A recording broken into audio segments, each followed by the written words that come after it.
بتكلمي مين يا شيماء؟ بكلم منى صاحبتي. منى صاحبتي. طب سلمي لي عليها. الله يسلمك يا حسين. كنت عاوز احكي لك حكايه كده حصلت مع محمد صاحبي اول امبارح. كان لسه متجوز جديد ومسك مراته وهي بتخونه مع واحد من الجيران. عارفه عمل معاها ايه؟ خلص عليها. طب وهو يعمل ليه كده من الاول؟ ما كان يقول لها وينفص له احسن وخلاص. عارفه لو كنت مكانه يا شيماء كنت عملت ايه؟ كنت قطعتها حتت قبل ما اخلص عليها. عشان الست الخاينه هو ده مقامها، تتقطع عشان مفيش اي مبرر يخليها تخون مهما كان المبرر ايه. ولا انت ايه رايك؟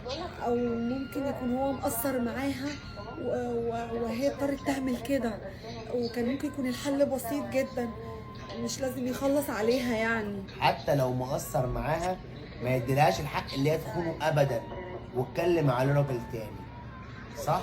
يعني انت مثلا لو خنتيني فكرنا بس اكيد اني اخلص عليك.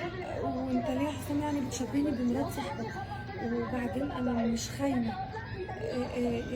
يعني وهو المفروض كان يتكلم معاها ويعرف ايه الموضوع بدل ما يودي نفسه في داهيه. ما تتخضيش قوي كده يا شيماء. هو انت اصلا تقدري تخونيني؟ هو انت يوم ما تفكري تخونيني يا شيماء انا هسيبك؟ اكيد مش الكلام ده يا حسام. ولا حتى اللي انا هتفق باللي انا هخلص عليكي. انت بتتلمي.